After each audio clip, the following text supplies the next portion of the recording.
एक और चीज़ बहुत इंपॉर्टेंट है और इंटरेस्टिंग भी है इनफैक्ट अभी हाल फिलहाल की। आपने बताया जब आपने अपना यूट्यूब चैनल क्रिएट तो कर दिया था और उसका नाम आपने बताया street food of Delhi, street food of Delhi. Street food of Delhi. फिर आपने उसका नाम चेंज किया 1 साल बाद, Delhi food walk. Delhi food walk. वो तकरीबन कितने साल चल गया? दिल्ली फूड वॉक्स आप समझ लिए 2011 से आज 2022 में बैठे हुए हम। बैठे तो 10-11 मगर साल आपने हो गए। सडनली एक और बहुत बड़ा डिसीजन लिया है और यूट्यूब फैमिली के लिए ये बहुत बड़ा शॉकिंग न्यूज़ भी होगी। आई एम श्योर जितने लोग जान चुके हैं उन्होंने आपसे सवाल किए होंगे और जिन लोगों को नहीं पता वो अब जान जाएंगे कि आपने फिर दोबारा अपने चैनल का नाम चेंज कर दिया। What's your nickname? ये फर्स्ट टाइम खुलासा होगा। Hello and welcome back once again Shiraz Khan show में आप सभी लोगों का एक बार फिर स्वागत है। Today I am sure you guys must be thinking who gonna be the next guest in our show, जिनकी मासूमियत और जिनकी सादगी ने आप सभी लोगों का दिल कई बार जीता है। यस, और इनके बताए हुए फूड जॉइंट्स को आप लोगों ने बहुत बार एक्सप्लोर भी किया है। The man behind Delhi Food Walk channel, none and the other. Please welcome Mr. Anubhav Sapra.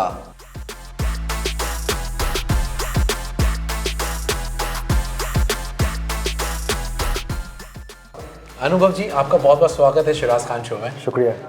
आपसे मिलने के लिए बहुत लोग उत्साहित थे और मुझे लगा कि आपसे मुलाकात बहुत जल्दी होने वाली है। मैं चाहूँगा कि आपकी प्रोफेशनल जर्नी से पहले कुछ आपकी, क्योंकि आपका मिजाज बहुत ज़्यादा सादगी से जुड़ा है और चेहरा आपका उतना ही मासूम है, तो वो क्या बचपन में भी इतने ही मासूम रहे अनुभव जी और बचपना भी ऐसे ही गुजरा? बिल्कुल नहीं, बिल्कुल नहीं। बचपन में क्या मतलब शैतानी काफ़ी करता था और स्कूल में बहुत शैतानी की है।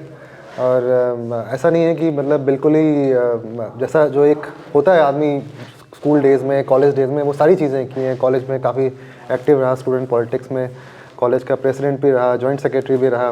स्कूल डेज़ में भी काफ़ी कुछ किया, तो काफ़ी एक्टिव रहा हूँ मैं। अच्छा, मतलब मैं शुरुआत से थोड़ा सा उस पर रोशनी डालना चाहूँगा कि आप कहाँ से बिलोंग करते हैं, बॉर्न कहाँ हुआ और स्कूलिंग और कॉलेज कहाँ से आपने कंप्लीट किया? मेरा बर्थ प्लेस तो मुजफ्फरपुर बिहार है और उसके बाद फिर मैंने 10वीं तक पढ़ाई वहीं की, 10th तक। उसके बाद हाई स्कूल के लिए मैं देहरादून आ गया। देहरादून में एक स्कूल है स्कॉलर्स होम, वहाँ पे मैंने हाई स्कूल किया। और उसके बाद आगे की पढ़ाई के लिए, कॉलेज की पढ़ाई के लिए मैं दिल्ली यूनिवर्सिटी रामजस कॉलेज से मैंने ग्रेजुएशन पोस्ट ग्रेजुएशन किया। और फिर यहीं बस गए और यहीं के बाशिंदे हो गए। कॉलेज में बहुत ज़्यादा शरारती, आपने बताया स्कूल डेज़ में आप शरारती रहे, तो प्रोफेशनल जर्नी कहाँ से स्टार्ट हुई? सबसे पहली वो जॉब कौन सी थी जहाँ पे अनुभव जी ने अपना काम और अपनी सैलरी के बारे में अगर आप हम जानना चाहें तो? मैंने कॉलेज ख़त्म करने के बाद तैयारी की सिविल सर्विसेज की। ओके। और सिविल सर्विसेज में अनफॉर्चुनेटली मेरा नहीं हो पाया सिलेक्शन। और जिस दिन मेरा फाइनल अटैम्प्ट ख़त्म हुआ और रिज़ल्ट आया कि अब तो एग्जॉस्ट हो चुका है और मैं सिविल सर्वेंट नहीं बन सकता हूँ, मेरे पास ऑप्शन था कि मैं स्टेट सर्विसेज में जाऊँ, लेकिन मैंने ऑप्ट किया कि नहीं, जब बनना था तो सिविल IAS ही बनना था, नहीं बने तो कोई बात नहीं, कुछ और करेंगे। फिर ये था कि सोसाइटी के लिए कुछ करना है। तो जिस दिन रिजल्ट आया उसके ठीक नेक्स्ट डे मैंने जाके एक NGO ज्वाइन कर लिया। अच्छा। और उस NGO में लगभग मैं 4 साल रहा फुल टाइम। और वो NGO काम करती थी स्ट्रीट चिल्ड्रन होमलेस के लिए, जहाँ हम बैठे हुए निज़ामुद्दीन में। यहाँ भी बहुत काम किया है मैंने। यहाँ पे जो बच्चे सड़क पे रहते हैं उनके लिए, जो बेघर लोग हैं उनके लिए। और उस संस्था से जुड़े रहने के बाद फिर 2014 में जाके मैंने वहाँ पे जॉब छोड़ी अपनी और फुल टाइम जो आज काम कर रहा हूँ दिल्ली फूड वॉक्स की शुरुआत की। मतलब शुरुआत पहले हो चुकी थी लेकिन फुल टाइम इस प्रोफेशन में आ गया। अच्छा, मेरा एक सवाल ये है, क्योंकि जैसे आपकी कहते हैं ना फेस अपीयरेंस जो है वो बहुत सादगी और मासूमियत आपके चेहरे से झलकती है, बहुत स्टूडियस आप लगते भी हैं और हैं भी, आई एम श्योर। जब भी आपने IAS की तैयारी भी की तो मतलब आपने कभी ये नहीं सोचा कि नहीं मुझे करियर इसी फील्ड में आगे बढ़ा, एक अटैम्प्ट हुआ नहीं क्लियर हुआ, कोई बात नहीं दोबारा करूँगा, ऐसा कभी दिमाग में नहीं आया? नहीं, मैंने एक अटैम्प्ट नहीं दिया, मैंने अपने चारों अटैम्प्ट्स दिए थे। उस समय 4 अटैम्प्ट्स होते थे, पता नहीं आजकल शायद सुनने में आया कि 6 अटैम्प्ट्स हो गए, लेकिन मेरे टाइम में 4 अटैम्प्ट्स होते थे। और 5 साल मैंने लगाया, 1 साल गैप भी लिया था, लेकिन अनफॉर्चुनेटली सिलेक्शन नहीं हुआ। तो हुआ कि कुछ भी करना है लेकिन सोसाइटी के लिए करना है, समाज के लिए करना है। तो हुआ या तो आप गवर्नमेंट के रास्ते से कर सकते हैं या नॉन गवर्नमेंटल रास्ते से किया जाए। तो मैंने फिर वो रास्ता चुना और उसमें आगे लगा रहा काफ़ी समय तक। अभी भी कहीं ना कहीं सोशली थोड़ा बहुत एक्टिव रहता हूँ और मतलब कहीं ना कहीं जैसे जो किसी और ज़रिए से रहता हूँ, चाहे वो स्ट्रीट फूड वेंडर से मिल रहा हूँ या फिर अभी भी पूरा समय सड़कों पे ही गुजरता है। अच्छा, फिर उसके बाद लाइफ में एक और चेंज आया, आपने NGO को छोड़ा और क्योंकि आप फूड वॉक तो आप करते थे, पहले भी वीडियो बनाते थे, कैप्चर करते थे और ये एक थॉट प्रोसेस ऐसा था कि पहले शायद दिल्ली में या इंडिया में इस तरीके की चीज़ें कोई इन्वेंट नहीं करता था, तो आपने इसको एज अ करियर सोचा, मतलब ये बहुत बड़ा एक रिस्क था क्योंकि आप 2014 की बात कर रहे हैं। 2014 में ये एक बहुत बड़ा डिसीजन लिया था कि आप यूट्यूब पे आए, तो उसके पीछे भी कोई रीज़न था या फिर किसी ने आपको पुश किया या आपके खुद के थॉट प्रोसेस थे? तो दिल्ली फूड बॉक्स की शुरुआत हुई 2011 में और 2014 में फुल टाइम मैं इस काम में आ गया। तो जब मैं एनजीओ में था तभी मैंने इसकी नींव रखी और आइडिया ये था कि दिल्ली में इतनी सारी जगहें हैं खाने की और जो लोग यहाँ रहते हैं, लोग बाहर से आते हैं, उनको उन कहानियों से रूबरू कराया जाए। एग्जैक्टली। और सेकेंडली मैंने उस समय इस 2010 में जब शुरुआत की थी तो उसमें नाम इसका स्ट्रीट फूड ऑफ दिल्ली होता था, SFD बोलते थे। अच्छा, उस टाइम में। उसके बाद फिर मैंने 1 साल बाद उसका नाम दिल्ली फूड बॉक्स कर दिया क्योंकि एक थीम बनती चली गई कि मैं दिल्ली में हूँ, काम क्या कर रहा हूँ, लोगों को फूड बॉक्स पे ले जा रहा हूँ। एग्जैक्टली। और जब मैं जॉब करता था तो पूरे हफ्ते ऑफिस के बाद किसी लोकेशन कहीं भी चला गया, चाहे जैसे इच्छा हुई कि निज़ामुद्दीन में ही है तो यहाँ पे गलियों में घूम ली, यहाँ पे 5-6 जगहें शॉर्टलिस्ट कर ली, फिर उसके बाद संडे पे लोगों को बुलाया और फ्री में, कोई मॉनेटरी ऑब्जेक्टिव नहीं था कि मैं इससे पैसे कमाऊँगा या फिर मैं इसको फुल टाइम करियर बनाऊँगा। उसमें से ये शौक था कि हाँ, साथ में एक आप कहें लाइक माइंडेड लोग मिल रहे हैं और साथ जाके आप किसी एक जगह को, नेबरहुड को एक्सप्लोर कर रहे हैं। तो मैंने एक फूड वॉक की सबसे पहले पहाड़गंज में। और पहाड़गंज में मतलब जो लोग मेरे वॉक पे आए, मैंने सिर्फ एक इवेंट क्रिएट किया, फेसबुक पे लिखा, उस समय स्ट्रीट फूड ऑफ दिल्ली नाम था, कि शाम को 5 बजे गेट नंबर 1 RK आश्रम मेट्रो स्टेशन के बाद मिलेंगे और हम लोग जगह जगह जाएंगे, फूड एक्सप्लोर करेंगे। आइडिया ये है कि जितने भी लोग इकट्ठे होंगे वो लोग एक पैसा एक जगह पूल करेंगे, उस जो मनी इकट्ठा करेंगे उससे हम लोग खर्च करेंगे, जो पैसे बचेंगे वापस कर देंगे। और वही हुआ, 200 रुपये हमने इकट्ठे किए, 150 रुपये का लगभग तो खर्चा आया, 50 रुपये वापस कर दिए। कितने लोग इकट्ठे हुए? लगभग 30 लोग थे। क्या बात कर रहे हैं। तो वो पहला इवेंट ही मैंने मतलब जहन में क्लिक किया कि नहीं, ये कहीं ना कहीं इसको फुल टाइम किया जा सकता है। एग्जैक्टली। तो फिर मैंने दिल्ली फूड बॉक्स की वेबसाइट बनाई, धीरे धीरे अपने जो सैलरी मिलती थी, एनजीओ में कुछ सैलरी ज़्यादा मिलती नहीं थी, 15,000 रुपये मिलते थे, उसमें से ही सेविंग करके अपनी वेबसाइट बनाई। उसके बाद फिर अपना छोटा सा एक कैमरा कैनन का आता था, वो वाला ऑटो मोड वाला, वो लेके फ़ोटोज़ क्लिक करता था, फेसबुक पे डाल दी। धीरे धीरे करते करते 2014 में जाके मैंने डिसाइड किया कि नहीं, आप ये फुल टाइम करियर बना सकते हैं। उसके पीछे भी एक कहानी है। कहानी है कि एक स्पीगल ऑनलाइन नाम से एक जर्मन मैगजीन है ऑनलाइन, बहुत ही फेमस। तो उनकी साउथ एशियन कॉरेस्पॉन्डेंट ने मुझे मेल किया, उनको पता चला हुआ कहीं से, किसी सोर्स से, कि कोई दिल्ली में है जो फूड वॉक्स करता है। तो वो उन्होंने कहा कि मुझे मॉर्निंग में ब्रेकफास्ट वॉक करनी है। मेरा उस दिन ऑफिस था, मैंने कहा जितनी जल्दी शुरू कर सकते हैं उतनी जल्दी कर लें, उसके बाद मैं सीधे अपने ऑफिस चला जाऊंगा। तो हमने 7 बजे वॉक की पुरानी दिल्ली में, और उनको मैं जगह जगह ले गया। जिन जगहों पे ले गया वो जगह वो थी जहाँ पे मुझे खाना पसंद था, मतलब कोई प्लान नहीं था। मैंने कहा यहाँ पे अच्छी बेडमी मिलती है, अच्छे छोले कुलचा मिल जाते हैं, यहाँ पे नहारी मिल जाती है, यहाँ बिरयानी मिलती है। उनको मॉर्निंग में जो चीज़ें मिलती थी वो खिलाई और उनको वॉक बहुत अच्छी लगी। उन्होंने जाके अपने मैगज़ीन में एक बहुत अच्छा आर्टिकल लिखा। उसके बाद मेरे पास क्वेरीज आने लगी कि मुझे भी फूड वॉक पे जाना है इंटरनेशनल टूरिस्ट से, और फिर मैंने डिसाइड किया कि नहीं, अब तो इसको फुल टाइम करियर बना सकते हैं। तो उसके बाद मैंने फूड वॉक्स करना शुरू कर दिया। और यूट्यूब बहुत बाद में आया, यूट्यूब 2018 में आया। 2018 में? हाँ, मतलब सोचा कि 7 साल ये काम करने के बाद यूट्यूब आया। और यूट्यूब भी इसलिए आया, उसके पीछे भी ये कारण था कि जब दिल्ली में इतना एक्सप्लोर कर लिया तो 2017-18 के आसपास हुआ कि अब दिल्ली के बाहर जाते हैं, दिल्ली के बाहर का खाना एक्सप्लोर किया जाए, और एक ही जगह पे बार बार जाके वो भी हो गया था कि अब कुछ नई चीज़ एक्सप्लोर करें। तो मैं खुद सबसे पहले बनारस चला गया, फिर अमृतसर गया, फिर केरल गया, और उस समय शूट नहीं किया, सिर्फ जाके खुद शौक से फ़ोटोज़ क्लिक कर ली। एक अपना सैमसंग का छोटा मोबाइल होता था, और फ़ोटोज़ क्लिक करके अपना एक ब्लॉग पे आके आर्टिकल लिख के डाल दिया फ़ोटोज़ के साथ। 2018 में मैंने दिल्ली में first time street food awards किया। वो इंडिया का पहला स्ट्रीट फूड अवार्ड्स था। कि मैंने देखा कि इंडिया में जो लोग, मतलब जो फूड अवार्ड्स होते हैं वो मोस्टली रेस्टोरेंट्स को केटर करते हैं, रेस्टोरेंट्स को प्रमोट करते हैं या केटर करते हैं, लेकिन जो लोग स्ट्रीट फूड वेंडर्स हैं उनको कोई प्रमोट नहीं करता, उनको अवार्ड्स नहीं मिलते, उनके बारे में इनफैक्ट लोगों को पता भी नहीं होता। जी। तो मैंने फूड अवार्ड्स किया डेटॉल के साथ मिलके, और फिर वो अवार्ड्स के बाद फिर हुआ कि अब दिल्ली के बाहर भी जो फूड वेंडर्स हैं उनकी कहानियाँ भी रिकॉर्ड की जाए। और फिर मैं उड़ीसा चला गया, उड़ीसा में रिकॉर्ड करके आया, फिर उसको अपने यूट्यूब पे डाला।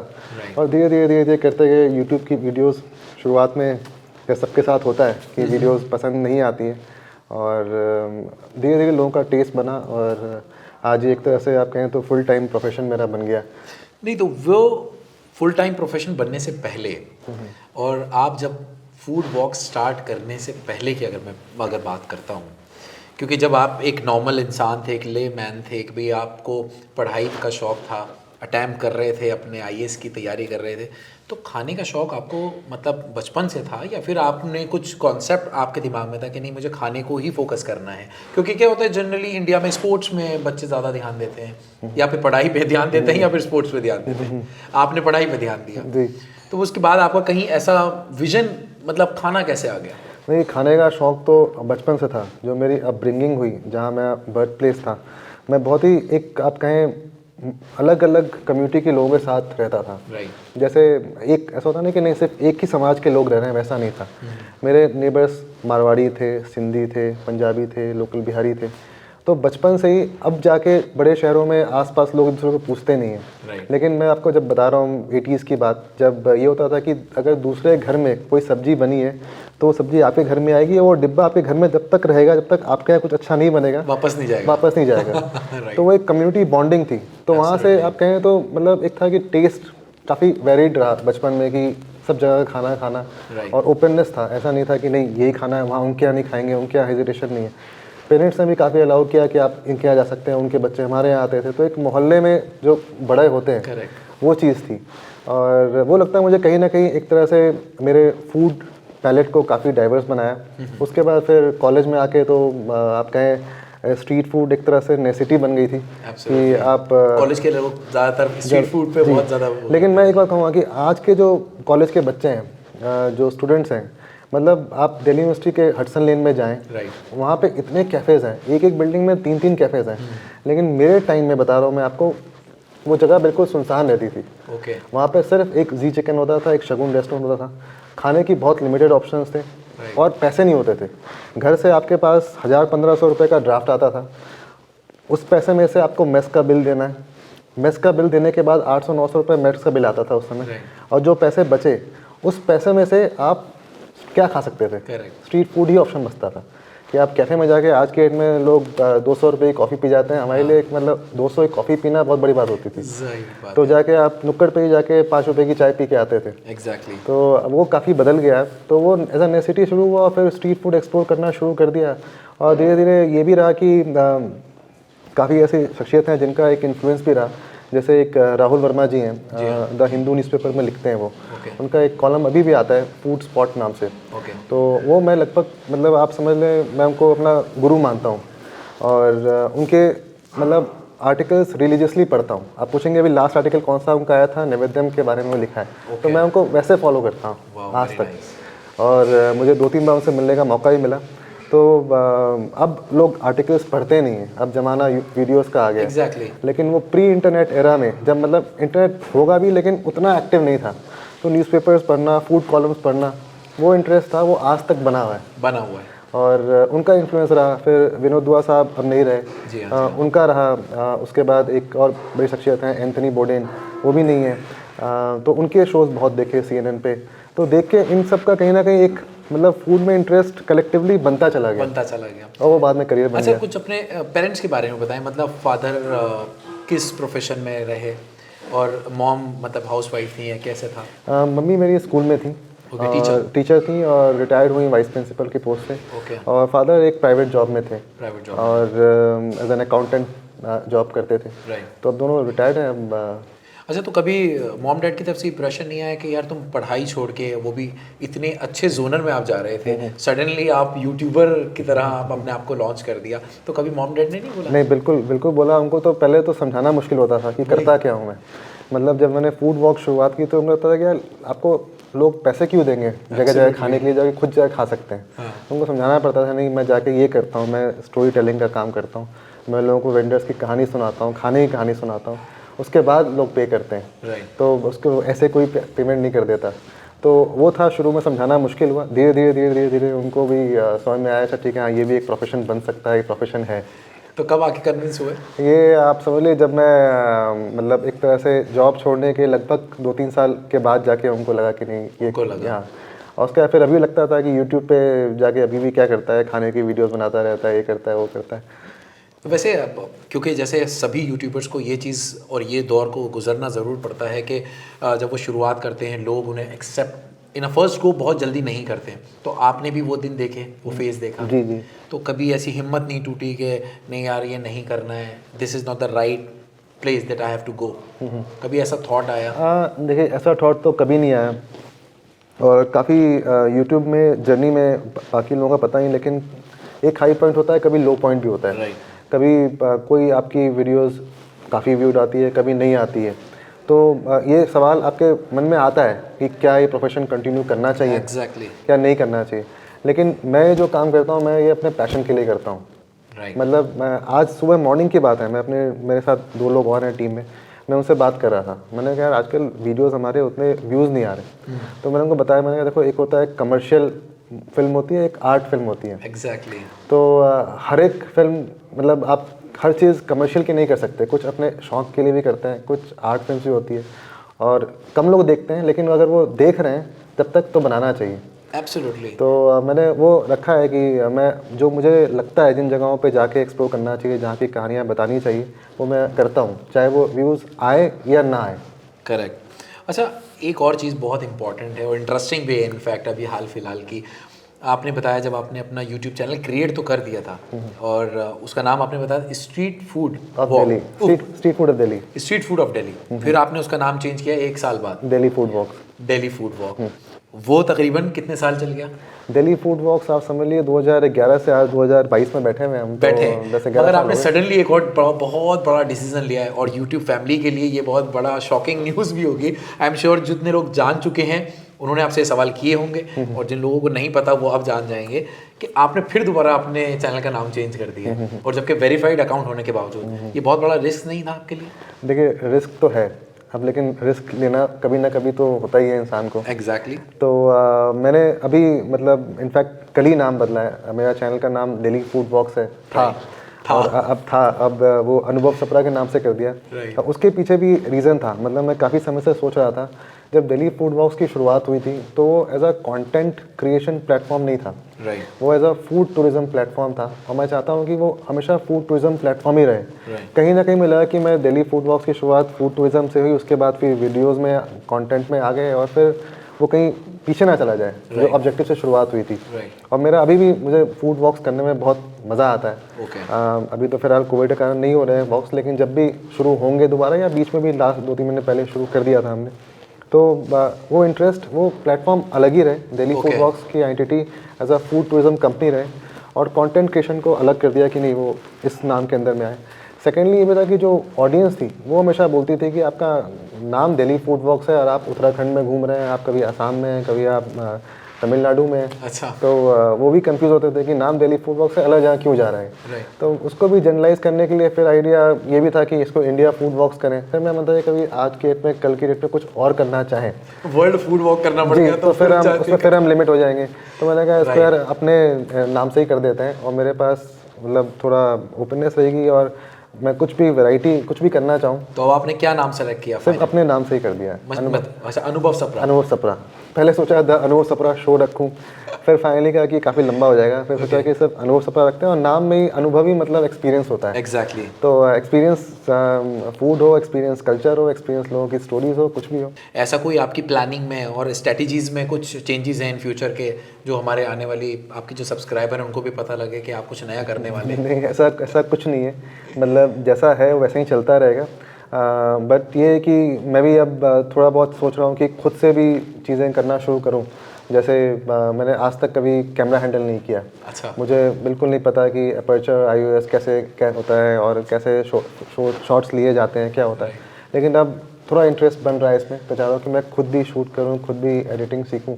तो ये मेरा 2022 का टारगेट है कि मैं खुद से इस काम में इंडिपेंडेंटली करना शुरू करूं। वैसे लोग ये बात यकीन नहीं करेंगे आपकी कि आपको ये सब चीज़ें नहीं आती हैं क्योंकि आप इतना ज़्यादा कैमरा के सामने रहते हैं और आज से नहीं कई सालों से है। लोग आपको देखते हैं, पसंद करते हैं, इतने आर्टिकल्स आपके नाम पे छपे हैं, तो लोगों को पता है कि आपको बहुत अच्छी नॉलेज है इसके बारे में। बिल्कुल नॉलेज नहीं है मुझे, बिल्कुल एक कैमरा हैंडल नहीं करना आता।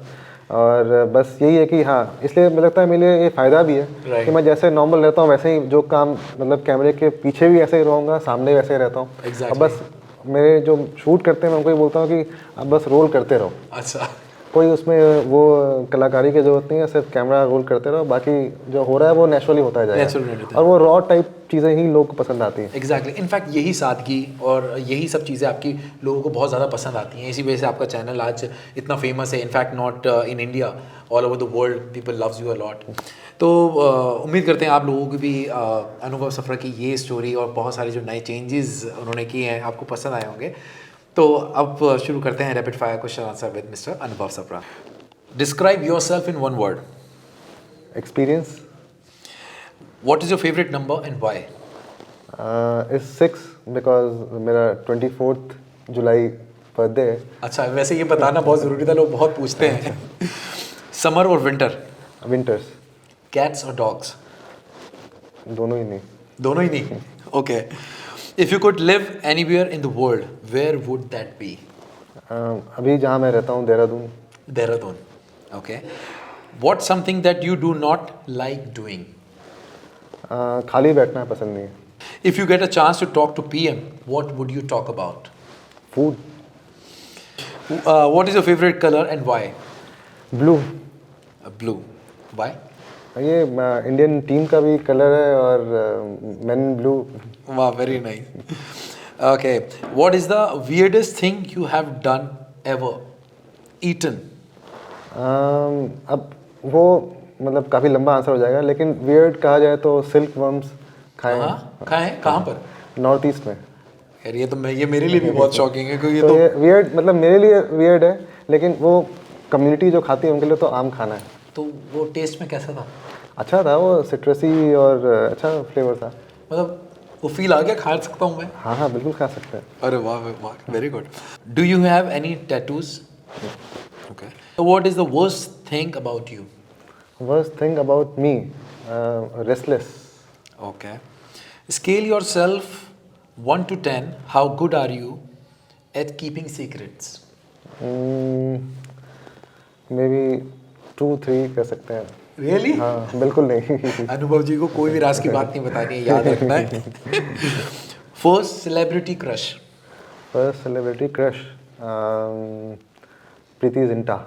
वाह। Favorite holiday destination? अभी तक तो इंडिया में ही है और mostly Uttarakhand. Uttarakhand, okay. Scale yourself 1 to 10. How good are you of a driver are you? 7। 7. Do you snore? Okay. Favorite junk food? Favourite junk food, Obviously, you're a foodie. Momo. Momo. Okay. Favorite childhood TV show? हम 5। हम 5. What's your favorite car? Fiat Punto which I drive. Okay. What's your favorite clothing brand? My favourite clothing brand तो मैं ज़्यादातर D कैथलन Prefer करते हैं. Prefer करता हूँ। Alright. What you have done that you are most proud of? I started my own initiative Delhi food walks. Okay. What is the most interesting thing that you have in your wallet? Most interesting thing, ऐसा तो there is nothing special in my wallet, it's just money and cards. That is very interesting, in fact. Okay. What is your least favorite beverage? Least favourite beverage it will be all soft drinks.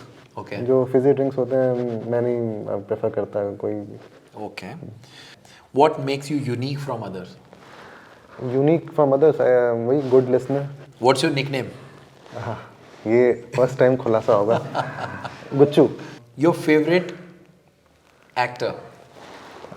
My favourite actor बहुत सारे हैं, नवाजुद्दीन सिद्दीकी, अब इरफान खान नहीं रहे, बहुत सारे हैं। My favorite actress? Favourite actors बताया आपको, प्रीति जिंटा। वो तो उस जमाने की थी, वो तो क्रश था आपका। क्रश इस जमाने में। वही थी। Okay. One song which describe you the most? रुक जाना नहीं तू कहीं हार के। तू कहीं हार के। Okay. So lastly, Siraj Khan show के बारे में आप क्या कहना चाहेंगे?